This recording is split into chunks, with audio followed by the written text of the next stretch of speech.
Sejam bem-vindos ao Rumos e Desafios, um programa produzido pela Santa Cecília TV para discutir temas interessantes com pessoas de destaque em suas áreas. Eu sou Marcelo Henrique Gasoli Veronese, apresentador e condutor dos assuntos. O especial de hoje terá como tema saúde pública. Para tanto, convidamos o médico Marcos Calvo, que foi secretário de saúde do município de Santos entre 2013 e 2016.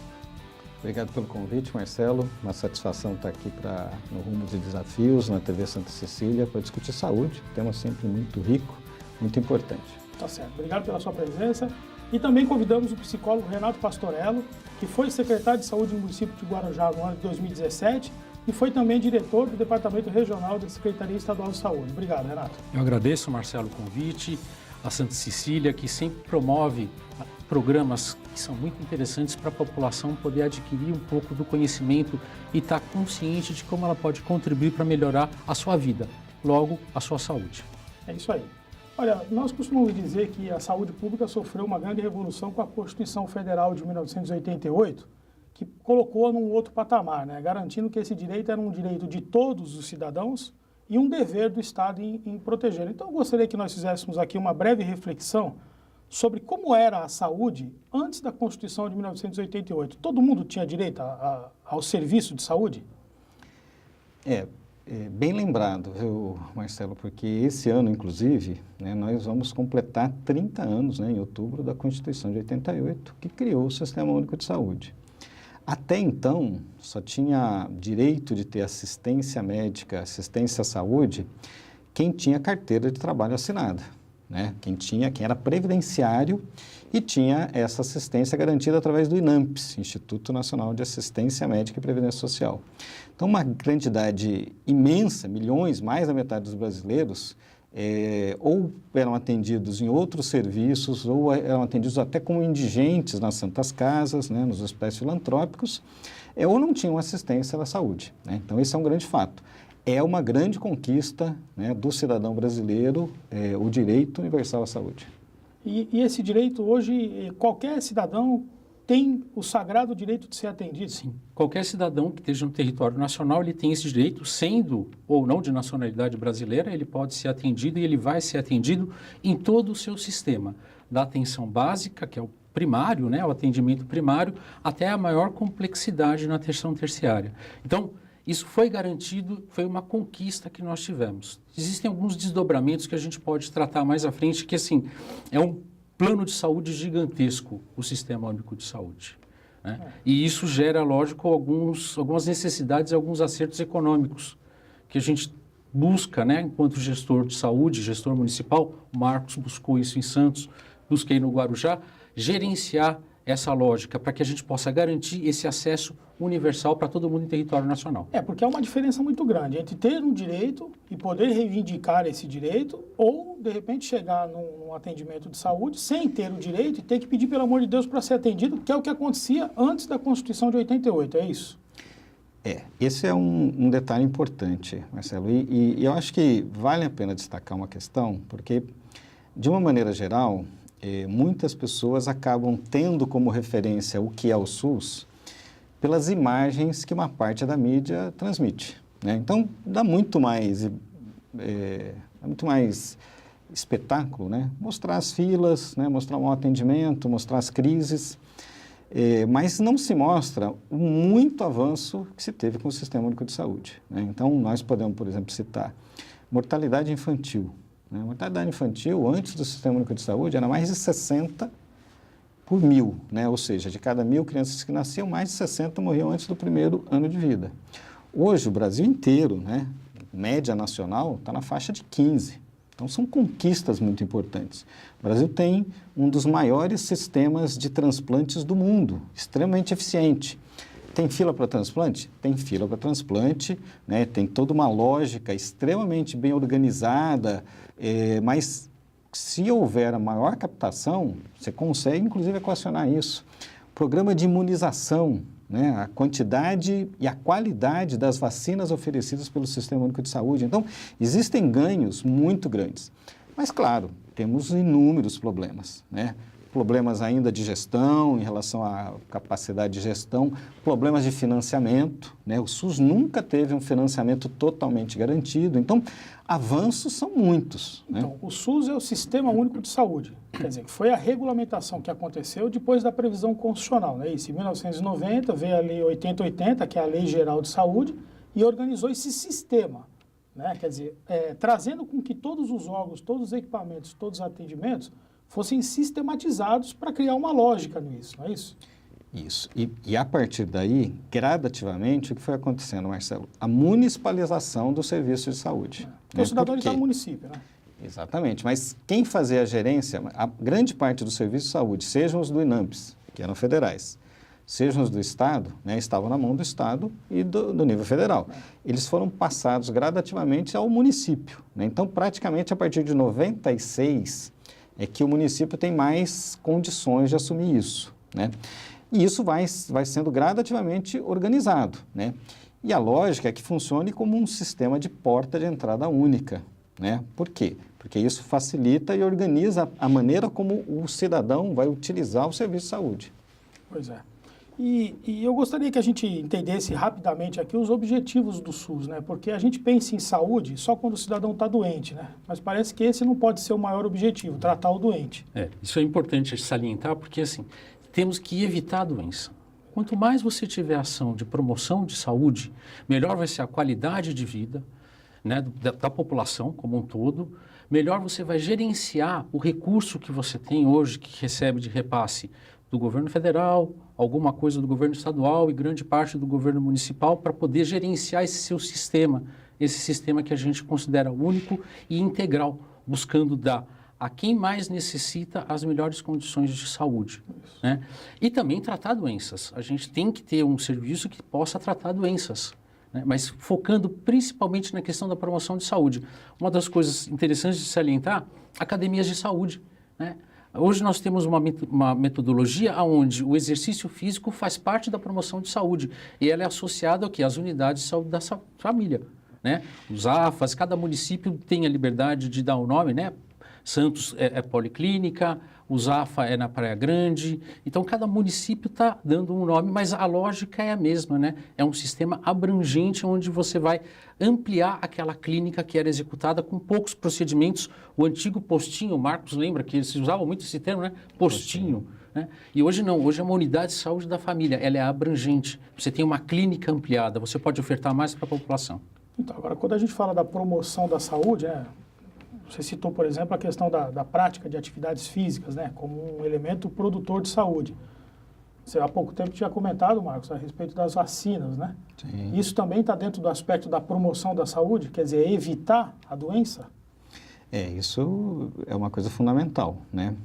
É claro que é preciso oferecer assistência médica, se for preciso cirurgia, internação hospitalar, mas a promoção da saúde, ela é fundamental. O SUS né? faz isso bem, promover a saúde? Porque acho que uma coisa está clara para o telespectador de uma maneira em geral, né? Quando a gente fala de Sistema Único de Saúde, a gente já pensa no cidadão doente, precisando de um atendimento. E a gente viu que um dos objetivos do SUS é promover a saúde. Isso é bem feito pelo SUS? Olha, eu acho que o SUS faz isso bem, mas nós ainda precisamos fazer mais, né? Porque quando a gente coloca nessa questão da promoção, a gente vai desde a questão por exemplo, da informação, né, e da comunicação para o cidadão, né? É o momento que você tem que orientar, informar como é que você, por exemplo, evita a dengue, né? Pois é. Evitar a dengue, o mosquito está dentro da casa das pessoas. Né? Então, tem que cuidar lá do vasinho de planta, da calha, né, da água parada. Isso significa que o cidadão está participando de como que ele vai defender a sua saúde, né? Então, isso faz parte da promoção. Certo. O outro lado disso são as medidas de controle, vamos dizer, a vacinação, difundir hábitos saudáveis, né? Então, alimentação adequada, né? Isso é uma coisa fundamental. Quantidade de sal nessas comidas Quantidade de industrializadas, sal, gordura, Sal, Exatamente. açúcar, gordura. o fumo como uma coisa ruim para a saúde do cigarro. indivíduo, tudo isso está dentro desse aspecto de obrigações do Sistema Único de Saúde. Exatamente. Hoje você faz na atenção básica ações para combater o tabagismo, né? inclusive com distribuição de medicamentos bastante caros que ajudam o cidadão, né, aquele que tem o vício, a evitar o cigarro. Não é uma coisa fácil. E aí, em tudo isso, Marcelo, chega no momento em que o cidadão, o paciente, o usuário, ele tem que participar disso, porque ele também tem que cuidar da sua saúde, né? Então, é um momento que, de fato, você entende que ele tem que ter mais atividade física, né? Tem que deixar o sedentarismo. Então, são coisas que estão dentro dessa esfera aí da promoção da saúde. O SUS faz a sua parte, estimula, né? Mesmo campanhas contra a transmissão de doenças sexualmente transmissíveis, né? AIDS, hepatites, né? Mesmo assim, o cidadão precisa fazer a sua parte. Então, há o momento da comunicação, há o momento da informação, mas há o momento da conscientização, né? Para que todos participem, né?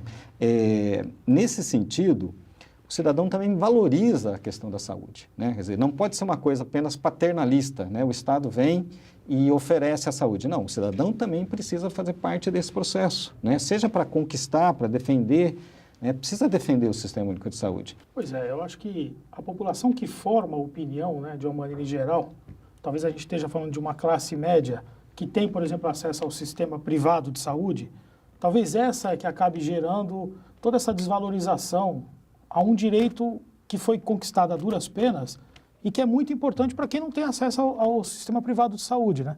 Quer dizer, a população que não tem o plano de saúde, ela precisa do SUS. E aí, de repente, aquilo que foi dito das filas, das crises divulgadas, é mais por uma classe média que acaba, de alguma certa maneira, nem utilizando esse serviço público de saúde, né? Isso. Uma coisa interessante de destacar, você sabe qual é o absenteísmo médio que tem hoje em consultas? A pessoa vai, marca e não comparece? 40%. Nossa. 40% das Mas isso pessoas... no público ou no privado? No público. No público. No público. Né? 40% das pessoas que marcam a sua consulta no Sistema Único de Saúde não comparecem. E isso acaba gerando o quê? Acaba gerando fila, porque tem uma pessoa esperando. Então, a constante Você já tem uma demanda resistida, sim. né? Então, uma campanha constante dos gestores municipais de saúde para que a população se conscientize. Marcou? Compareça. Porque você faltar numa consulta, você vai tirar a consulta do seu vizinho que pode estar precisando. Então, a gente trabalha constantemente para convencer a população o quanto é importante utilizar bem o sistema que a gente tem. Porque é um sistema que não tem muitos recursos. Então, a gente tem que aproveitar ao máximo o recurso existente. Então, campanhas constantes. A gente passou por isso e com divulgação de cartazes, conscientizando a população, né? E isso em consultas, em exames às vezes que você tem uma dificuldade de marcar e uma demora de 6 meses até, dependendo do exame, a pessoa falta no dia do exame. É lógico, pode ocorrer um acidente, claro, né? Mas a gente tenta conscientizar ao máximo para que use bem o Sistema Único de Saúde, os recursos que tem. É a história de valorizar, né? Agora, Marcelo, você falou uma coisa muito interessante em relação à imagem que as pessoas têm do SUS. Quem não usa o serviço tem uma imagem pior do que quem usa, né? Então, isso, em inúmeros lugares já foi feito campanha de pesquisa de opinião, né? Então, de fato, você tem uma parcela da população que tem um plano de saúde e não usa. Então, ele imagina o SUS a partir daquilo que ele vê na mídia. Existe uma parcela da população que, mesmo dependendo do SUS, acaba só usando quando acha que precisa, que é exatamente aquela pessoa, principalmente os homens, né? Os homens não gostam muito de procurar o serviço de saúde e tal, e acaba usando mais o pronto atendimento. Mas quem usa regularmente o sistema de saúde, mesmo quem acaba precisando de uma internação hospitalar, fazendo uma cirurgia, tem uma avaliação extremamente positiva do sistema, né? Então, por isso que é importante a gente sempre destacar isso, né? Porque, de fato, é um sistema perfeitamente viável. Precisa ser aprimorado em muitos pontos, sem dúvida nenhuma, né? Mas hoje temos muitas conquistas em relação à saúde no país. E acho que a gente falou aqui de alguns princípios, acabamos falando, por exemplo, a universalidade, né? E falamos o princípio da descentralização, num país grande como o Brasil, que é um dos maiores países do mundo, né? Que adota um sistema federativo, que tem os níveis da federação. Precisa ter essa descentralização muito bem azeitada, né? Sob pena da coisa emperrar. Não pode alguém lá em Brasília ficar decidindo tudo, com um país com climas distantes, com realidades geográficas distantes, né? Com doenças distantes, com necessidades distantes. Então, acho que esse sistema ele tem que estar muito bem azeitado, né? Uma das coisas que facilita muito azeitar esse sistema, né, é a participação dos conselhos municipais de saúde, onde você tem o principal protagonista, a população, participando e discutindo das ações que são propostas, são discutidas exaustivamente pelos gestores nos conselhos municipais de saúde. Então, esse é um grande ganho que o Sistema Único fez, né, que ele criou um dispositivo que ele fiscaliza, que ele ajuda o gestor na aplicação do sistema correto. Porque ser conselheiro municipal de saúde é uma questão de muita responsabilidade, porque ele vai estar na sua comunidade, ele vem de órgãos representativos, ele vem da comunidade, então ele é um instrumento de mudança também de comportamento. Então, o conselheiro municipal de saúde, ele é importantíssimo. E o conselho, ele facilita isso, justamente ter essa visão ampla dentro do que a população daquele município necessita, que é diferente do município vizinho, que tem outra característica geográfica, que tem outra necessidade. Né? Então, é muito importante o gestor ter o Conselho Municipal de Saúde como um grande parceiro. Isso é fundamental para desenvolver a saúde do município. Agora, a saúde tem uma destinação orçamentária já vinculada, não é assim que funciona? Os entes públicos, eles são obrigados a reservar uma porcentagem das suas receitas para destinar para a saúde. Então, o problema da saúde me parece que não é falta de dinheiro. Não. O problema de saúde o problema da saúde é falta de dinheiro? É também falta de dinheiro. Um dos problemas é a falta de dinheiro, sem falta dúvida de dinheiro. nenhuma. Né? Por quê?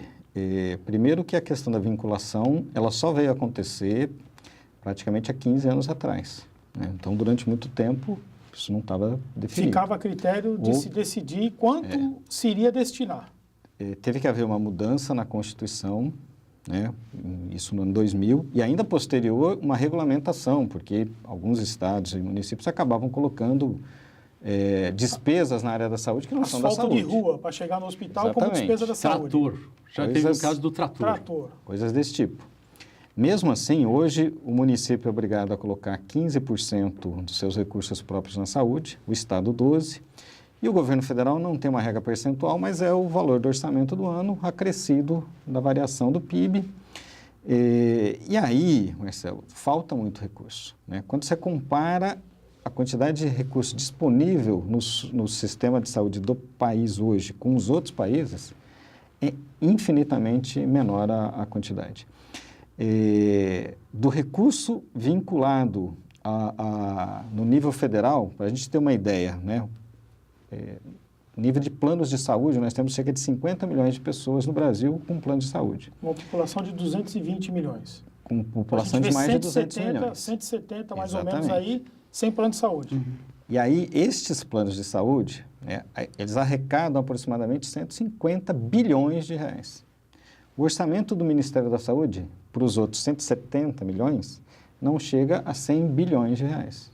Né? Então, é muito discrepante o valor que existe. A proporção é muito. Sem contar, que aí também é uma coisa que a gente acaba às vezes não lembrando, né? Que assim, a gente fala, tem uma parcela da população que não usa o SUS. Isso não é verdade. Porque todo mundo indiretamente usa o SUS. Né? Sim, quando você vai no açougue comprar um pedaço de carne, quando você vai no restaurante, quando você vai na padaria, ali teve fiscalização da vigilância sanitária do SUS. Né? Se houver um acidente de moto, um acidente no meio da rua, quem é o recurso de ambulância que vai vir buscar qualquer pessoa? Pode ter o plano de saúde mais maravilhoso do mundo. Vai ser o SAMU, que é do SUS. Né? Então, independentemente, sem contar as campanhas de informação, tudo isso que a gente já falou aqui. Então, tudo isso faz parte e tem custo. Né? Então, falta muito recurso. Temos problemas de gestão? Temos problemas de gestão, precisamos melhorar a gestão. Mas, sem sombra de dúvida, falta recurso no sistema. Apesar de haver uma vinculação orçamentária, ainda falta recurso, né? Nós tivemos a oportunidade de fazer outros programas aqui, como, por exemplo, assistência social, né? E foi dito naquele momento que os municípios, na verdade, clamam para que haja também uma vinculação orçamentária para a assistência social. E que não há. Então, fica todo ano fica uma luta para tentar conseguir a verba para manter os equipamentos e realizar a assistência e o desenvolvimento social. Olha, nós vamos chamar um rapidíssimo intervalo e já voltamos com Rumos e Desafios Especial Saúde Pública.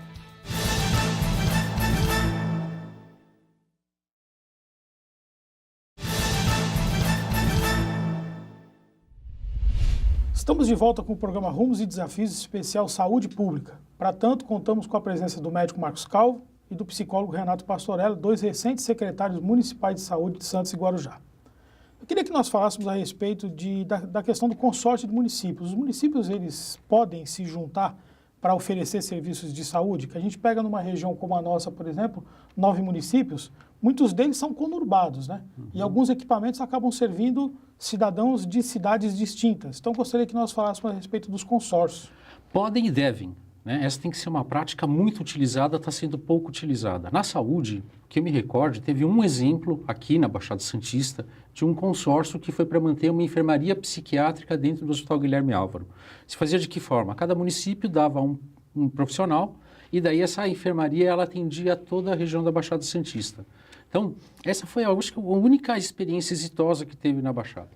O CONDESB, que é um órgão colegiado, congrega prefeitos e membros da Secretaria de Estado, ele tem se reunido e tem sido pauta permanente essa questão de estabelecer uma lógica de consórcio para compra de medicamentos.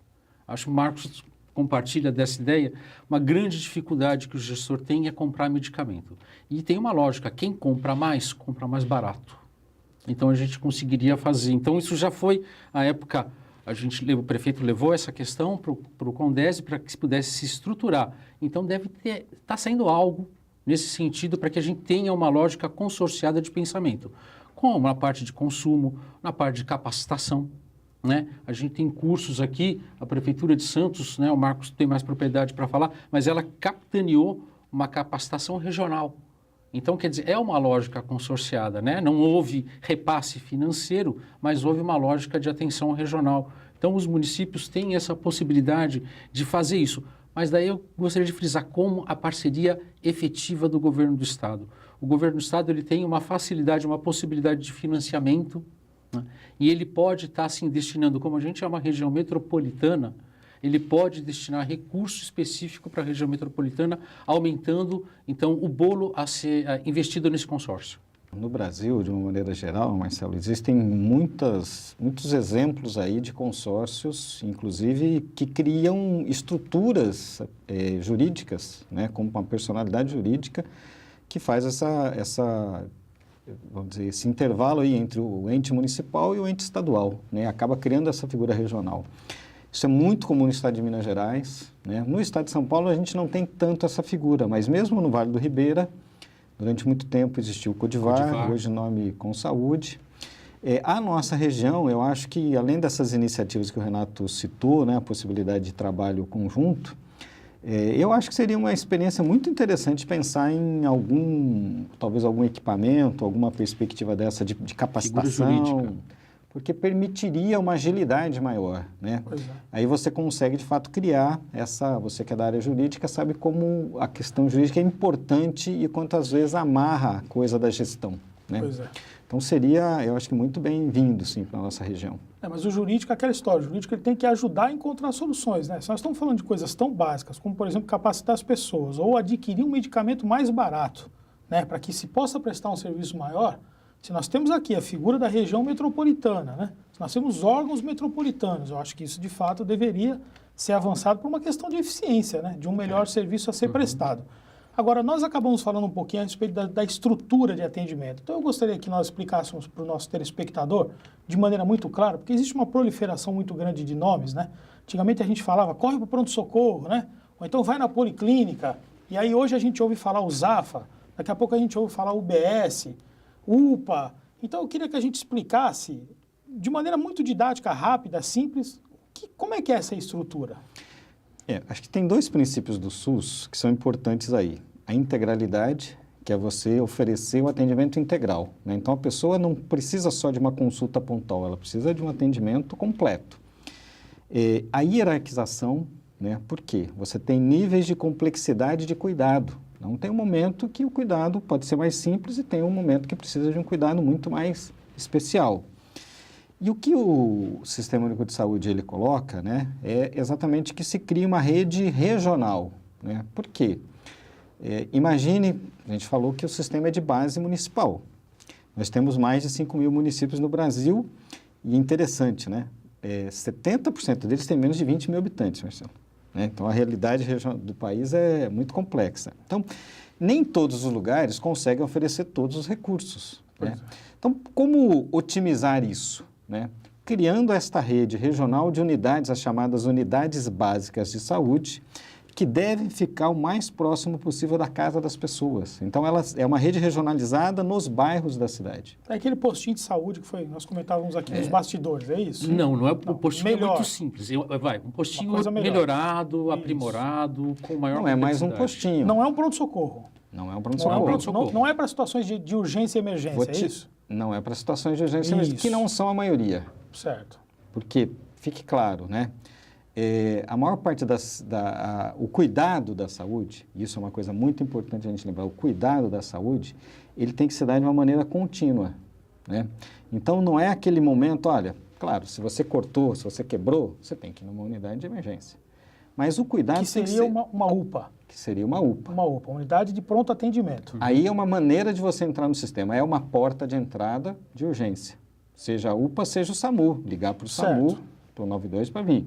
Mas aquele cuidado contínuo. O cuidado contínuo tem que criar o vínculo do cidadão com a equipe de saúde. Isso se dá na unidade de saúde do bairro, né, que é na unidade básica de saúde, atenção básica ou atenção primária em saúde. Isso é um conceito mundial, Marcelo. Isso não é um conceito do Brasil, não. Descentralizado, quer dizer, próximo da casa da pessoa. Próximo, porque facilita, a pessoa não precisa tomar ônibus, né? A pessoa pode ir caminhando na maior parte das vezes, né?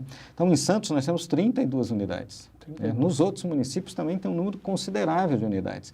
E não são mais postinhos, né? É importante isso. Dando exemplo aqui de Santos, Policlínica da Aparecida, que fica aqui na Pedro Lessa. É uma unidade que tem quase 1.000 metros quadrados, né? Tem, assim, mais de 10 consultórios, né? Então, você consegue oferecer ou as especialidades básicas, pediatria clínica e GO, ou o médico generalista, né? E aí, cria o vínculo do cidadão com a equipe de saúde. Então, a pessoa faz um cuidado continuado, né? Quer dizer, só para entender, quer dizer, essa, por exemplo, não funciona 24 horas. Não precisa não funcionar precisa, ela não precisa funcionar no final de semana, necessariamente, né? Não. Quer dizer, porque ela não é para o atendimento de urgência e emergência. Não, essa é para aquele atendimento, para fazer o pré-natal, né, para fazer o acompanhamento da criança, do desenvolvimento da criança, mas também se tiver uma febre, se tiver uma falta de ar, tem que ir lá para ser atendido. Claro. Né? É nessa unidade que você tem o dentista, que você faz o curativo, que você toma vacina, né, que você pega medicamento. Então, não é um postinho, já é hoje uma estrutura considerável. Né? A partir dessa atenção primária, você, olha, o médico está atendendo, generalista, olha, estou suspeitando que o senhor tem algum outro problema, né? Então tem uma dor de cabeça que não passa, de repente precisa de uma avaliação do neurologista, precisa fazer uma tomografia. Aí você encaminha para o serviço de especialidade, para o ambulatório de especialidades. Ambulatório. Né? Se tiver um problema de saúde mental, aí você tem que ter a rede de serviço de saúde mental. Os ambulatórios de especialidades, quantos existem? Por exemplo, aqui na nossa região, na nossa cidade? Em Santos existem 2 do município, mais o AME do estado, né, que é regional, entende? E existem muitos outros. Guarujá tem um que é do município. Praia Grande tem um do município e um AME do estado. São Vicente agora vai ter um AME do estado. São Vicente tem um municipal e vai ter um outro AME do estado. Fontes, então, do estado. Não é uma rede pequena. Está se criando essa estrutura para fazer um atendimento mais especializado. Isso. Tenta imaginar assim, você tem vários núcleos menores que se relacionam com um núcleo maior, que seria o de média complexidade, que se relaciona com os núcleos maiores, que seriam os centros diagnósticos e hospitais, para quando você tem a necessidade. Nesse intermeio, você tem, é lógico, o que passa por fora, que seria o sistema de pronto atendimento, onde toda pessoa pode necessitar desse pronto atendimento. Tem também as outras questões, como o Marco falou, que o ledo engano da pessoa falar que nunca usou, o SUS usa. A vigilância sanitária está aí, ela faz a fiscalização. Você come um enlatado, você vai na rua, tem uma licença de um carrinho, de um ambulante, aí tem. Você vai na praia, toma um suco, aí tem SUS também. Né? Então, é importante a gente imaginar de uma forma como se fosse várias regiões adstritas, bem delimitadas, com quem?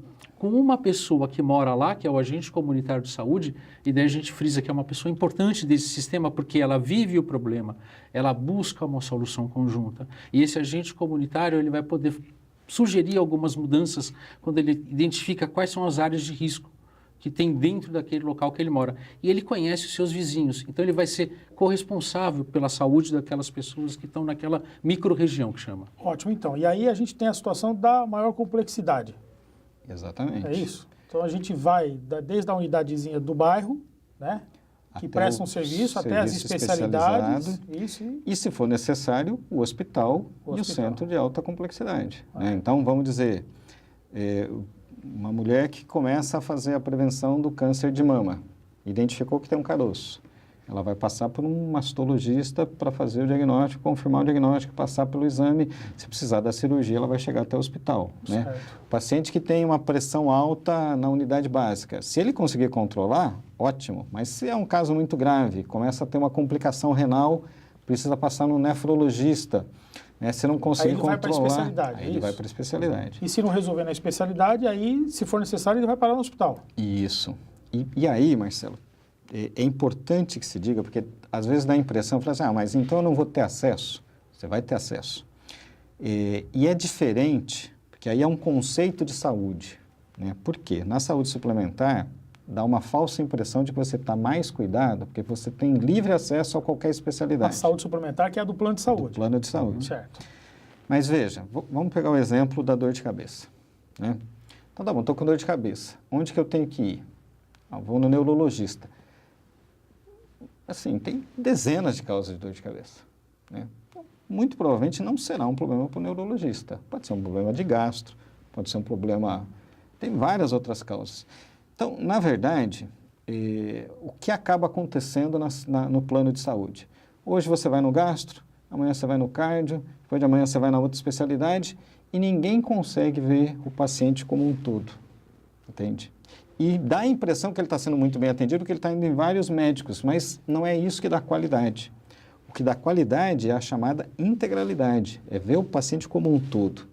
E isso é muito mais fácil você ver a partir desse início, né? O antigo clínico geral, né? O antigo médico generalista. Então, que hoje nós estamos precisando formar esse médico. Né? Hoje existe ainda um sistema de formação que dirige muito para a especialidade. Mas esse médico com conhecimento mais geral, ele vai dar um atendimento de maior qualidade.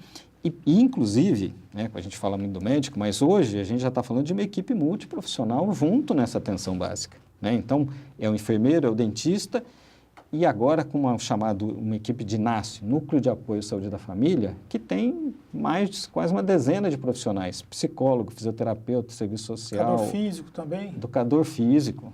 Né? Então, a possibilidade de você dar um ganho nessa atenção, e aí sim, né, voltando, na lógica da promoção da saúde, mas no momento da assistência, um atendimento mais completo e não fragmentando o paciente em pedaços. Então, mas acho que a nossa cultura é a cultura de ir para o hospital, não é isso? Ir para o hospital é uma distorção do sistema. Né? E ainda acaba ficando, porque as pessoas têm a impressão de que lá eu vou ser bem atendido. Não é verdade. Né? Lá você vai ter o atendimento até mais rápido, mas você não vai ter o segmento que vai permitir ver e fazer o diagnóstico com mais qualidade e de uma maneira mais integral. A ideia seria, primeiro, todos nós envidarmos esforços para não ficarmos doentes. Sem dúvida.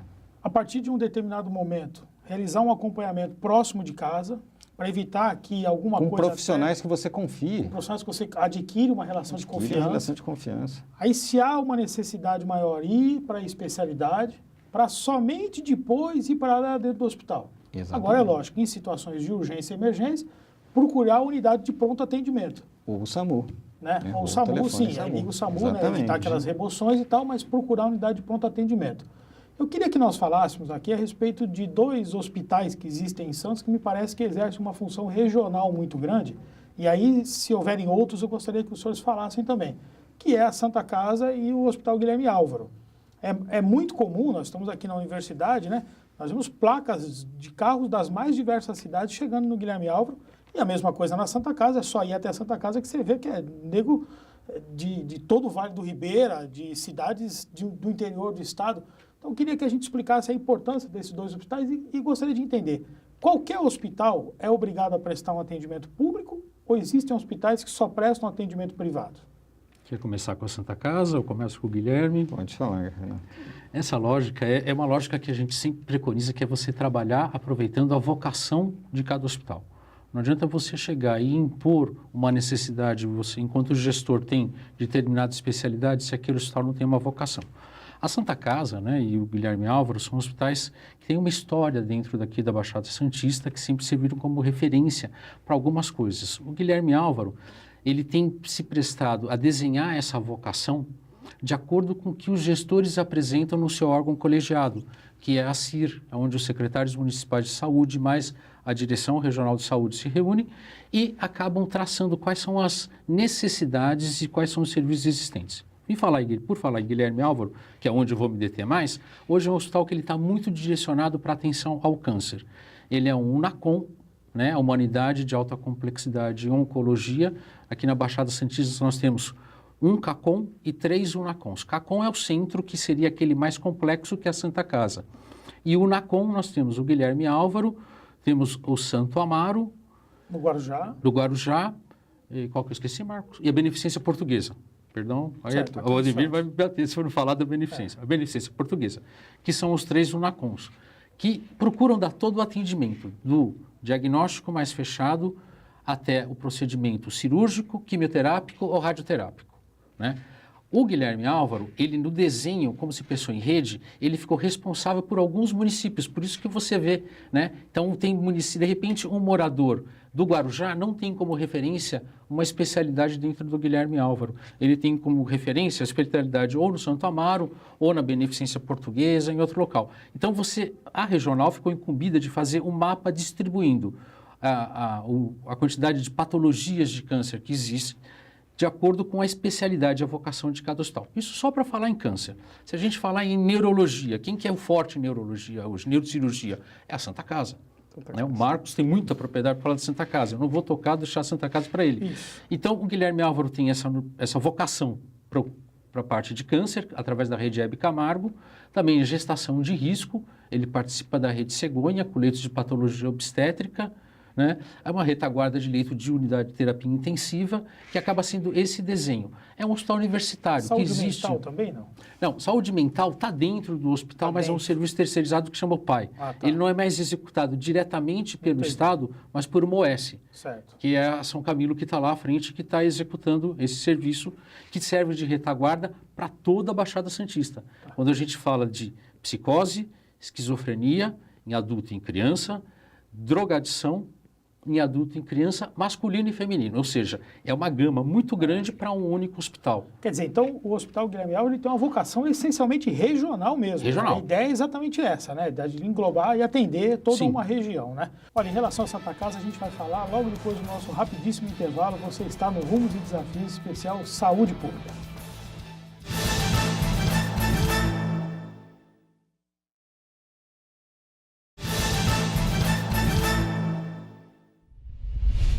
Estamos de volta com o programa Rumos e Desafios especial Saúde Pública, com a presença do médico Marcos Calvo e do psicólogo Renato Pastorello. Eu gostaria que nós voltássemos de onde paramos, a importância da Santa Casa para toda a região metropolitana da Baixada Santista e quem sabe Vale do Ribeira e quem sabe interior do estado, para o Brasil inteiro, né? A Santa Casa é um hospital de grande porte, são cerca de 700 leitos, né? Mais da metade desses serviços aí à disposição do Sistema Único de Saúde. E ele tem um papel fundamental para toda a região, né? Porque é onde estão concentrados os serviços de maior complexidade. Então, a gente fala aí de neurocirurgia, de cirurgia cardíaca, né? de hemodiálise, de inúmeros outros serviços, de ortopedia. Então, é um hospital fundamental, né?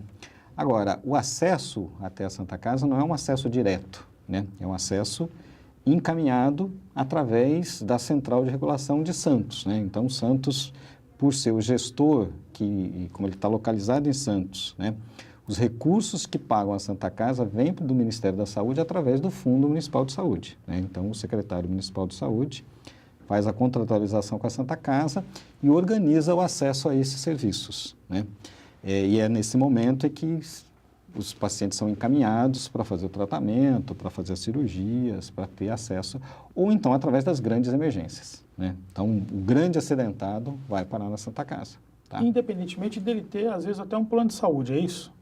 Independentemente. Dependendo da complexidade, o caminho é Santa Casa. Nós podemos falar que o hospital mais preparado da nossa região seria a Santa Casa? Sem dúvida nenhuma, sem dúvida nenhuma. Né? Para você ter uma ideia, Marcelo, a Santa Casa tem mais de 20 salas cirúrgicas. Né? Então, tem uma equipe lá de plantão de diversas especialidades cirúrgicas que consegue, né, resolver praticamente todos os problemas de um paciente que chega lá num politraumatizado, um grande acidente, uma grande emergência, né, a chamada grande emergência. Claro, na região, né, existem outros hospitais que têm papel semelhante, como o caso do Irmanduce. Né? Então, o pessoal do Litoral Sul, uma boa parte dos casos, consegue resolver no Irmanduce. Agora com o Hospital Regional de Itanhaém, né, que também é um hospital que está sendo ativado, foi inaugurado no ano passado. Então, gradativamente está aumentando essa complexidade. Mas ainda existem pacientes que vêm lá do Litoral Sul e até do Vale do Ribeira para fazer tratamento na Santa Casa. Né? O que, de fato, chega a ser uma coisa penosa, né, porque é uma distância grande. Então, imagine um paciente que faz diálise 3 vezes por semana, né, sair de Peruíbe, sair de Pedro Toledo e ter que vir até a Santa Casa. Então, eu queria chamar a atenção exatamente a isso, a questão do transporte do paciente. Nós falamos do SAMU, né, para situações de emergência, né, o SAMU são situações de urgência, né, então... Exatamente, SAMU é risco de vida. Risco de vida. Aquele momento inicial, liga para o SAMU, ele vai pegar e vai levar ou para uma UPA ou, se for preciso, para a Santa Casa direto. Isso. Né? Agora, o cidadão que precisa fazer uma hemodiálise 3 vezes por semana, como foi dito aqui. O município onde ele mora vai organizar esse transporte, né? Mas muitas vezes é uma coisa de fato penosa, né? Mesmo assim, existem casos de pacientes que moram na nossa região e até em Santos que precisam ir para São Paulo, que precisam resolver problemas em hospitais do interior, né? Uma quantidade muito grande de pacientes transportados pelo Sistema Único de Saúde e que a gente não vê, né? Porque, na verdade, esse é o tipo de situação que não fica visível, né? E esse transporte ele é feito com qualidade? Ele é eficiente? Ele é eficiente. No caso de Santos, eu posso garantir porque existe uma frota, né, contratada, né, de vans e às vezes até de carros que faz esse transporte todos os dias da semana praticamente. Vira e mexe a gente ouve falar, por exemplo, olha, uma campanha de doação de sangue, os estoques de sangue estão baixos, né? Então, gostaria que nós falássemos também um pouquinho a respeito disso. Eu sei que no Guilherme Álvaro tem um hemocentro, não é isso? Isso, o hemonúcleo, né? O hemonúcleo que ele é responsável por todo o gerenciamento desse sistema de sangue na Baixada Santista, né? O hemonúcleo, o governo do estado, ele é responsável por fazer esse gerenciamento. Então, todos os serviços que tem abaixo de um hemonúcleo, né, que seriam as agências transfusionais, os bancos de sangue abaixo e as agências transfusionais se reportam ao hemonúcleo, tanto para o material captado, vir para cá, fazer os exames, processar, tipar. Todo o sangue doado vem para o hemonúcleo para ser analisado? Ele que vai fazer essa gestão. Então, sangue é algo que não se pode comercializar, né? Não se compra uma bolsa de sangue. Mas e quando eu indico, por exemplo, o paciente para quem eu estou doando? Você doa para a reserva, para o estoque daquela unidade, que não necessariamente o sangue que você está doando é o que está indo para o paciente, porque ele já recebeu o sangue. Certo. Você precisa repor aquele estoque, principalmente tipos que são mais raros, mais difíceis de encontrar. Então, o que você está fazendo é suprindo o estoque que já foi utilizado na emergência com aquele paciente. Como é que a questão da pesquisa na área de saúde, certamente é muito relevante, é muito importante o desenvolvimento de pesquisa, novas tecnologias, isso é bem desenvolvido no Brasil, a gente ainda fica dependendo de descobertas feitas no exterior? Pesquisa tem 2 aspectos importantes aí, né? Uma parte da pesquisa ainda é muito vinculada a laboratórios farmacêuticos, o que não é uma coisa boa. Porque o laboratório, ele acaba buscando lucro e às vezes ele não investe na pesquisa de um medicamento que ele não vai ter retorno financeiro, né? Então, muitas vezes, caso dos antibióticos, das doenças da miséria, né? Vamos dizer, a malária, mesmo a sífilis, né? São doenças que não dão lucro para os laboratórios. A sífilis está voltando, não é isso? A sífilis está voltando. E o tratamento da sífilis é um tratamento simples, né? Com bezetacil, um medicamento extremamente barato, né? Essa pesquisa, vamos lá. Mas esse lado é um lado que preocupa de uma maneira como um todo, porque há um problema de encarecimento e a forma como isso acontece. Agora, tem todo um outro lado de pesquisa, né, principalmente voltado para chamados imunobiológicos, que são as vacinas, né, que o Brasil tem um papel de destaque, né? Agora, são pesquisas complexas, Marcelo, né? Não é uma pesquisa que você faça em qualquer lugar, né? Você precisa de um grande centro de pesquisa. Então, nós estamos falando da Fiocruz, né? Que faz parte da estrutura do Ministério da Saúde, no Instituto Butantan, no Instituto Ricardo Chagas, né? Da Secretaria de Estado da Saúde aqui de São Paulo. Promovidos pelo Estado. Promovidos pelo Estado. Então, o Brasil produz uma boa parte das vacinas que ele usa, né? Nós estamos na ponta aí da pesquisa para, inclusive, encontrar uma vacina contra a AIDS, né? Então, existe esse investimento.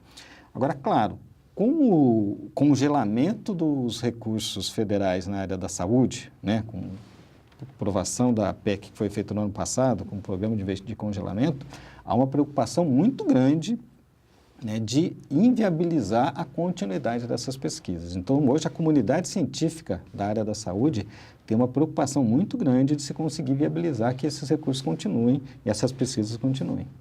Então, essa questão da tecnologia, das pesquisas, né, certamente salvam muitas vidas, né? As estratégias e os métodos utilizados hoje não são os mesmos de ontem e garantem uma eficiência muito maior. Por outro lado, fala-se muito a respeito da humanização no tratamento da saúde, né? Então, gostaria que nós comentássemos também um pouquinho a respeito disso e já linkando com a questão dos recursos humanos na área da saúde, né? Os profissionais que precisam ser formados com essa atenção e essa característica, não só de ser um bom técnico, mas também de ser um bom humanista, para poder entender e compreender a demanda do outro que está doente, que está precisando de um atendimento ali, né, acima de tudo, compreensivo, né? Isso. Hoje o Ministério ele tem uma política nacional de humanização em saúde, PNHS, né? E é onde ele coloca isso como meta para os municípios estarem cumprindo e desenvolvendo os serviços de saúde como um todo. Justamente porque, assim, qual é o nosso principal protagonista? É um ser humano. É uma pessoa que está lá com uma angústia, com um sofrimento, e que a equipe tem que estar preparada a lidar com essa angústia e com esse sofrimento, né? Existe também um lado que a gente tem que cuidar de quem cuida, ou seja, cuidando do cuidador, porque aquela pessoa que está cuidando também é um ser humano. Pois é. Então, é um olhar que a gente faz duplo, para o usuário, para o protagonista e para aquele ator que vai estar dando uma facilidade, buscando cuidar daquela pessoa que está necessitando naquela hora.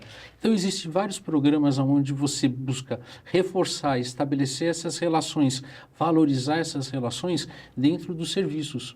Então, em cada serviço, você tem uma comissão, você tem a Comissão Municipal de Humanização, você tem a Comissão Regional de Humanização, que ela busca justamente estar entendendo, fazendo uma leitura e propondo um plano de ação para melhorar a qualidade da relação daquela população, protagonista, usuário e trabalhador de saúde. Renato, você falou uma coisa muito importante, né? O profissional de saúde, ele vive também sob uma pressão terrível, né? Sim. Ele também tem que ser cuidado, né? Sim. Ele também tem que ser humanizado, Por tem isso que ser capacitado para poder lidar com essa pressão, né? E reconhecer no próximo um semelhante que precisa ser tratado com humanidade. Por né? isso o tema, cuidando do cuidador. Cuidando do cuidador. Interessantíssimo isso, né? Nós vimos recentemente uma política pública do governo federal relacionada à formação de médicos, né, que foi o Mais Médicos, aquela história da vinda dos cubanos, médicos cubanos, objeto de muitas críticas, muitas delas de natureza política. O Mais Médicos, de fato, ele era necessário? O Mais Médicos é uma política que teve um resultado positivo muito importante, Marcelo. Na verdade, mesmo na nossa região, as prefeituras têm dificuldade de manter médicos nas regiões mais periféricas. No Brasil como um todo, isso é um número imenso, né? Então, o Mais Médicos, ele é um projeto que começa com esse componente aí chamado de provimento, né, de fixação dos profissionais, mas a médio e longo prazo, ele tem a perspectiva de ampliar a formação de médicos e já tentando fazer com que esta formação seja mais voltada para o conteúdo generalista, né? Então, as novas faculdades que estão vindo aí, elas têm todo um sistema de cobrança, elas foram escolhidas, inclusive, em cima de um projeto pedagógico que prevê um processo que visa essa questão da humanização e da formação dessa visão mais generalista, né? Agora, isso não é uma coisa de curto e médio prazo, né? Quando a gente fala na coisa da formação, são investimentos que vão dar resultado a médio e longo prazo, mas são extremamente importantes. A maior despesa que a gente tem na saúde, Marcelo, é com recursos humanos, né? É a maior despesa que a gente tem. E, de fato, o cuidado na relação do paciente com o profissional, né, do profissional com o paciente, ele é determinante na qualidade. Existe uma linha de entendimento aí, de pesquisa, que ele inclusive classifica a questão da tecnologia na saúde, as chamadas tecnologias duras, que são os grandes equipamentos, né? Equipamento, medicamento, a tecnologia semi-leve, que seriam a tecnologia dos conhecimentos, né? Então os protocolos, o conhecimento científico, e eles chamam da tecnologia leve a tecnologia da relação profissional com o usuário, né? Que é aquele momento que é a relação de duas pessoas, né? Então, ali, nesse momento relacional, né, da micropolítica, naquele momento ali, é determinante para acontecer a humanização, para acontecer o cuidado e para acontecer a qualidade na assistência. E essa questão das ações judiciais na saúde, né? A gente tem visto cada vez mais a judicialização, a busca do direito através do Poder Judiciário, que muitas vezes concede lá um provimento e determina que o SUS providencie um tratamento ou providencie um medicamento, e aí é óbvio que a conta cai sobre os ombros de todos nós que somos contribuintes, né? Como é que é essa questão? 7 bilhões de reais, Brasil, 2018, tem essa previsão feita pelo Ricardo Barros. Só de judicialização? Só de judicialização, 7 bilhões, né? Então, quer dizer, isso chama muito a atenção. Para você ter uma ideia, antes de deixar a Secretaria do Guarujá, eu recebi uma determinação judicial, porque o juiz determina e o secretário cumpre. Sob pena de multa, e sob de prisão. Pena de descumprimento. Descumprimento, né? Então, só essa ação, ela é o meu orçamento mensal de todos os outros medicamentos da rede. Ou seja, se eu comprasse esse medicamento, eu não comprava mais nenhum para a rede. Nossa.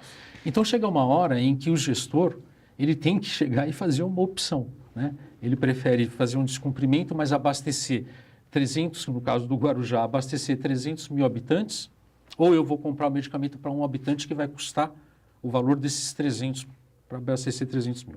É um momento onde a gente tem que entender que isso está crescendo constantemente. E está crescendo constantemente, na maioria das vezes, para pessoas que muitas vezes têm condições de compra. Que são as pessoas que vão conseguir contratar um advogado, ingressar com uma ação, ganhar na primeira instância, ganhar em processo liminar para que se forneça imediatamente.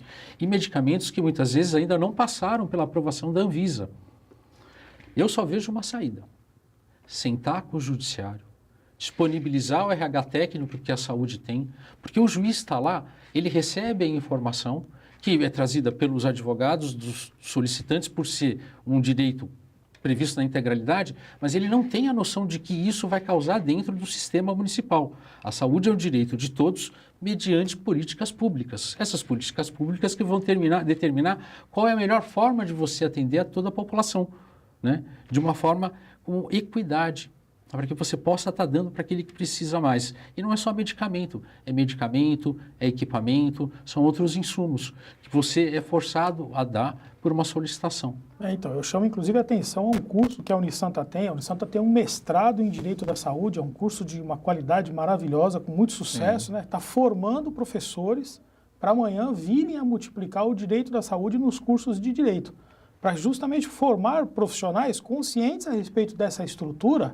para que haja uma atuação, acima de tudo, racional que pense em todo mundo. É óbvio que no momento de aflição você vai em busca da satisfação de um interesse individual, mas existe um interesse coletivo que deve se sobrepor a esse interesse individual, né, que é o interesse de todo mundo. Então, eu chamo a atenção a esse curso de mestrado em Direito da Saúde que a Unisanta tem, que é muito bom. Eu gostaria que nós falássemos rapidinho, nosso tempo está esgotando aqui, eu estou sendo avisado, a respeito do atendimento da internação domiciliar. Isso parece um sonho em termos de Brasil, né? Mas é uma coisa muito justa. A pessoa que não tem condições de se locomover, que ela receba um atendimento dentro da sua casa. Faz parte da humanização e da eficiência, não é isso?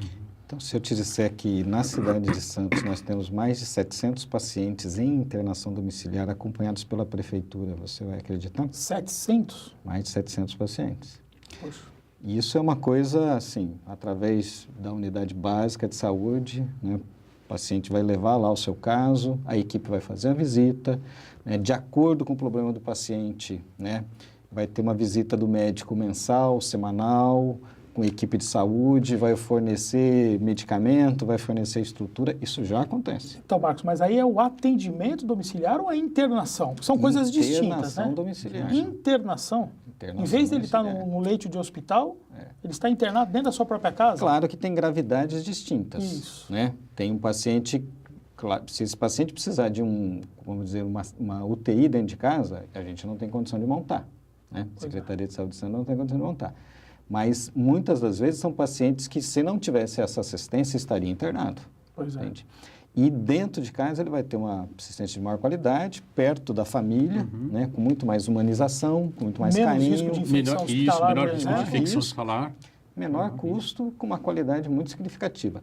Esse serviço de Santos, ele foi pioneiro para o modelo de internação domiciliar que existe no país como um todo. Então, ele existe em Santos há mais de 20 anos. Hoje, nós temos mais de 700 pacientes acompanhados. Poxa, no Guarujá funcionava também? Tem. Até o prefeito Walter, ele que é um médico, né? ele que implantou o programa de internação domiciliar, que depois virou Melhor em Casa, ou EMAD e EMAP, né? Que é um programa que o Ministério ele desencadeou.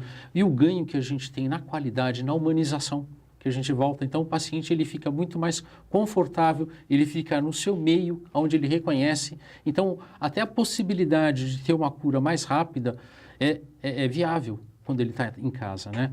Além de você ter procedimentos como alimentação nasointeral, que ele é caríssima, ele não teria condições, se ele ficasse no hospital para receber essa alimentação, ele poderia contrair uma infecção, como você colocou. Em casa ele não vai ter isso. Você dá uma sobrevida para esse paciente com qualidade. Isso que é importante, ter qualidade. Agora, nós vivemos numa cidade, né, numa região, mas especialmente na cidade de Santos, que é uma cidade que tem um dos maiores índices de desenvolvimento humano do nosso país. Nós temos um índice de desenvolvimento muito bom. A realidade, muitas vezes, em volta da gente, não é desse jeito. Santos, eu me recordo, o ex-prefeito Davi Capistrano começou a contar os usuários de drogas injetáveis e os aidéticos. E aí Santos ganhou uma fama de ser o município dos aidéticos, né? E logo depois se descobriu que se estava à frente do seu tempo, né? Os outros municípios precisaram fazer isso. Eu gostaria que nesse finalzinho, e já se despedindo, em termos de saúde pública, em termos de realidade do Brasil, nós estamos bem na Baixada Santista? Saúde pública geral? Saúde pública de uma maneira em geral. Olha, temos muito, na minha opinião, temos muito a conquistar ainda, né? Mas é lógico que, assim, a gente percebe que a região da Baixada Santista, ela está buscando cada vez mais soluções conjuntas, né? Então, hoje, o gestor municipal, ele não pode pensar só no seu município. Ele tem que pensar no seu município inserido numa região. E como você disse bem no começo, conurbada, né? Às vezes é um passo que separa um município do outro. Então, a gente tem que ter essa relação. Tem que ter um peso maior também, e daí a gente sensibilizar mais o governo do Estado, o nível central, para que participe um pouco mais nesse financiamento direto, principalmente no custeio. Isso iria auxiliar muito o gestor municipal de saúde, né? E fazer aquela dita correção da tabela do Sistema Único de Saúde, porque assim, sem financiamento, a gente pode ter a melhor boa vontade, mas a gente vai conseguir dar passos curtos. Nós precisamos dar passos um pouco mais largos, para que a gente possa atender a necessidade da população. O Marcos citou uma coisa, eu vou reforçar. A gente tem um cinturão de miserabilidade significativo na Baixada. Pois é. Né? E aquele que não é, às vezes, do município de Santos, mas é do município vizinho, ele caminha, ele busca o serviço. Pois é. Ele sabe como buscar, mesmo não sendo referenciado. Então, ele vai atrás do serviço. Por isso que a gente tem que pensar como um todo a Baixada Santista. E o gestor tem que ter essa lógica de todo, não pensar só no seu. Marcos. Eu acho que a gente tem um sistema muito bom, né? Mas, claro, precisamos melhorar bastante, não tenho dúvida disso, né? Acho que essa é a realidade do Sistema Único de Saúde. O financiamento é determinante, Renato falou bem, a integração entre os municípios é determinante. E uma coisa que é muito importante, Marcelo, na verdade, a gente tem que sempre estar buscando evoluir, né? Nós não podemos ficar contentes apenas em repetir o dia anterior. Nós precisamos sempre estar buscando inovação. Então, houve um momento no passado que Santos foi vitrine para muitos projetos. Hoje nós temos que, em alguns momentos, ir buscar em outros lugares experiências exitosas e também trazer para cá. Então, acho que esse é o foco que a gente precisa ter. Tá certo. Olha, o Rumos e Desafios Especial Saúde Pública fica por aqui. Eu agradeço a presença dos dois convidados, o médico Marcos Calvi e o psicólogo Renato Pastorello. A Unisanta tem inúmeros cursos de graduação afetos à área de saúde, como, por exemplo, fisioterapia, odontologia, educação física e farmácia. além de outros em nível de pós-graduação, como, por exemplo, o já dito mestrado em Direito da Saúde. Saiba mais acessando www.unisanta.br. E você em casa continue conosco. Lembre-se, a Santa Cília TV tem a maior programação regional da sua TV. Até mais.